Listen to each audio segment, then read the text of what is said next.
तो बसंत पंचमी का दिन 2026 के बाद का दूसरा एक ऐसा त्यौहार है।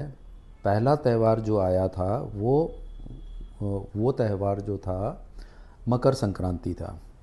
मकर संक्रांति का जो दिन था वहाँ से सूर्य उत्तरायण हो चुके थे, जो मैं लास्ट वीडियो में बता चुका हूँ।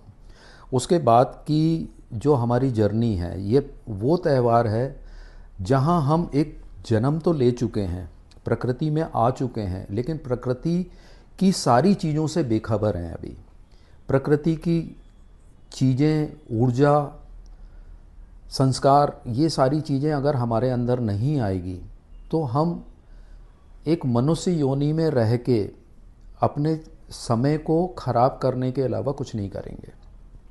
बसंत पंचमी के दिन हम जब चारों तरफ प्रकृति में देखते हैं, खेतों में देखते हैं, तो सारे प्लांट्स में फ्लावर्स आ चुके होते हैं।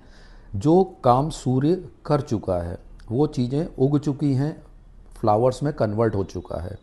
यानी कि एक प्रोसेस हम ऊपर आ चुके हैं। अब इसके बाद का जो प्रोसेस होगा वही फूल बीज में कन्वर्ट होंगे, फल बनेंगे और हमारे लिए, हमारे चीज़ों के लिए बड़े उपयोगी रहेंगे। वैसे हमारा भी जीवन है।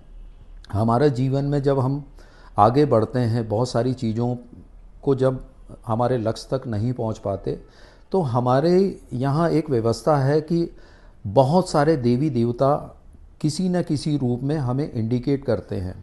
माँ सरस्वती हमें क्या कहना चाहती हैं, क्या बताना चाहती हैं।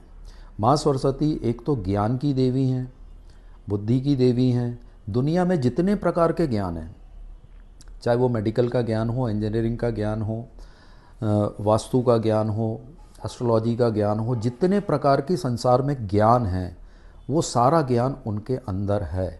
अगर हमें ज्ञान की प्राप्ति चाहिए, और ख़ास तौर से स्टूडेंट्स जो पढ़ाई कर रहे हैं, उनके लिए ये दिन बहुत इम्पॉर्टेंट होता है। माता को मनाने के बहुत सारे तरीके हैं। मैं एक सिंपल तरीका जो आप तक पहुंचा रहा हूं अपने वीडियो के माध्यम से, अगर ये अच्छा लगा हो तो फिर मैं आपसे एक निवेदन करूंगा कि हमारे चैनल को सब्सक्राइब करते रहें और हमें प्रेरणा देते रहें कि एक नए वीडियो को हम और कैसे बेहतर बना सकते हैं। कि माता की जब पूजा की जाती है तो माता की पूजा में सारी चीज़ें केसरिया रंग का उपयोग किया जाता है।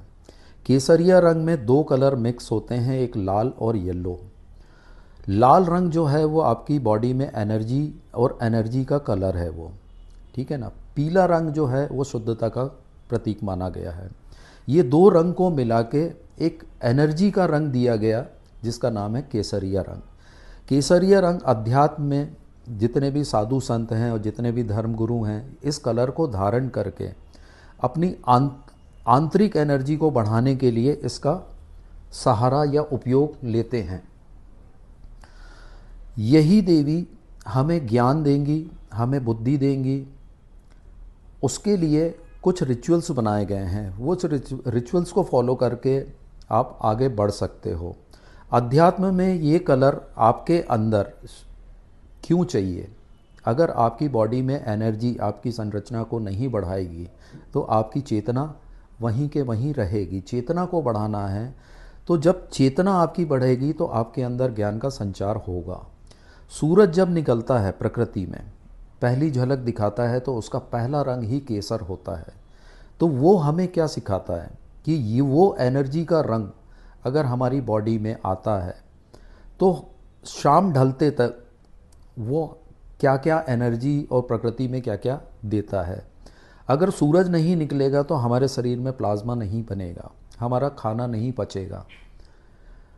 खाना नहीं पचेगा तो या तो वो सड़ जाएगा तो आपके एलडीएल को बढ़ा देगा। एलडीएल बोले आपके बैड कोलेस्ट्रॉल को बढ़ाएगा, जिससे बहुत सारी बीमारियां होंगी। तो यही साइंस हमारे अध्यात्म से जोड़ा गया है ताकि हम उन रिचुअल्स को फॉलो करके आगे बढ़ते रहें। अध्यात्म में इसका बड़ा रोल है हमारी लाइफ में। जब ये ऊर्जा हमारे अंदर आती है तो हमारी आध्यात्मिक शुरुआत होती है, और आध्यात्मिक ज्ञान आने के बाद जब हम शास्त्रों को पढ़ते हैं तो वो ज्ञान हमें आगे तक लेके जाते हैं। अब माता सरस्वती जो उस दिन हम उनकी पूजा करते हैं तो वो हमें क्या सिखाती है, हम उसको गौर से देखें तो माता के हाथ में एक वीणा है और उनके बाजू में हंस बैठी हुई है। हंस से हम क्या सीख सकते हैं, ये हमको डिकोड करना पड़ेगा। हंस एक ऐसी पक्षी है कि पानी और दूध को जब मिक्स करके आप उसके सामने रख दोगे तो सिर्फ और वो सिर्फ पानी को छोड़ के उसी में से पूरा दूध वो पी सकती है। ये उनमें क्वालिटी है। तो यहाँ से आपको ये सीखने को मिलता है कि आपके पास बहुत सारे अवगुण भी हैं, गुण भी हैं। आप किस चीज़ को एक्सेप्ट करना चाहते हो और किस चीज़ को रिजेक्ट करना चाहते हो, वो हंस हमें सिखाता है। सागर के अंदर या नदी के अंदर असंख्य पत्थर, बहुत सारी चीज़ें हैं, उसमें से सिर्फ वो उन मोतियों को चुनता है जो उसके अंदर वो ज्ञान मिला हुआ है। तो मोती हमारे लिए और सबके लिए बहुत वैल्यूबल हैं। तो आप भी वो मोती को चुन सकते हैं इसके द्वारा, अध्यात्म की ऊर्जा के द्वारा। दूसरा, उनके हाथ में जो वीणा है, वीणा से हमको सीखने को मिलता है, वीणा एक स्ट्रेट रहता है, उसके दो पार्ट हैं जिसमें गोल बने हुए हैं, एक डाउन साइड है, एक अप साइड है।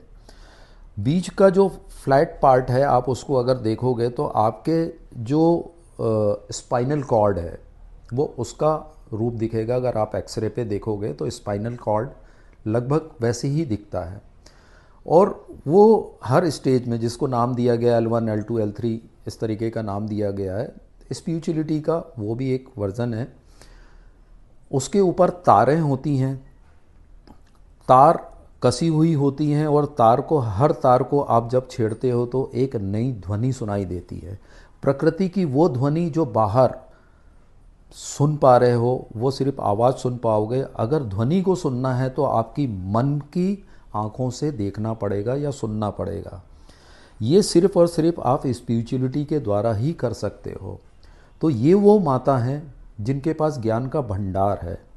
ज्ञान, हर तरीके का ज्ञान इनके चरणों में है। आप उनकी उपासना करें, रिचुअल्स को फॉलो करें और इस ज्ञान के द्वारा आप आगे बढ़ें। अब ये जो देवी हैं, अगर मैं एस्ट्रोलॉजी की बात करूं तो इस देवी का महत्व यहाँ पे पूरी एस्ट्रोलॉजी में केतु से कनेक्टेड है। केतु की देवी माँ सरस्वती को ही कहा गया है। और केतु आपकी पास्ट लाइफ में, कुंडली के में केतु जहाँ भी बैठा हुआ है आपकी पास्ट लाइफ को इंडिकेट करता है। अगर आप उसको सही तरीके से फाइंड आउट करोगे तो आपके पास्ट कर्मास को आप जान सकते हो कि आपने क्या गलती करी थी, आपको क्या नहीं करना था, यहाँ आप सुधार कर सकते हो। तो केतु की देवी के अंदर ही ये सारी क्वालिटी हैं, इसीलिए इनको जगाना और आपके अंदर इस चीज़ को डालना हमारी लाइफ के लिए बहुत ज़रूरी होता है। तो ये दिन हमारे लिए बहुत ज़्यादा इम्पॉर्टेंट है। अब केतु की देवी जिस पे मेहरबान हो जाए, एस्ट्रोलॉजी की भाषा में बात करें तो केतु कनेक्ट होता है बुध से। और केतु और बुध जिसका भी अच्छा है कुंडली में, वो बहुत अच्छा सिंगर होगा, बहुत अच्छा प्रवक्ता बन सकता है, पेंटर हो सकता है, मूर्तिकार हो सकता है, यानी कि उसके अंदर कला, विभिन्न तरीके की कला होंगी। तो इससे पता लगता है कि उसका केतु उसकी कुंडली में अच्छी जगह बैठा हुआ है। अगर वो खराब होगा तो उसकी वाणी खराब होगी, उसकी सोच खराब होगी, उसके अंदर ज्ञान की कमी होगी। वो सिर्फ आपसे बहस करता रहेगा और ज्ञान की बातें नहीं करेगा, आपके समय को खराब कर देगा। तो ये सारी जानकारी मैं अपने वीडियो के माध्यम से आप तक पहुंचा रहा हूं। और इस बसंत पंचमी में और कुछ बेहतर आपके पास ज्ञान हो तो मुझसे साझा ज़रूर करिए। और अंत में आपसे यही निवेदन है कि इस चैनल को आप ज़्यादा से ज़्यादा शेयर करें और सब्सक्राइब करें। आप सभी को बसंत पंचमी की बहुत बहुत शुभकामनाएं। इस दिन को बहुत हर्ष और उल्लास से मनाएं, अपने परिवार के साथ मनाएं और ज्ञान को ज़्यादा से ज़्यादा फैलाएं। यही मेरा आपसे निवेदन है। शुभकामनाएं।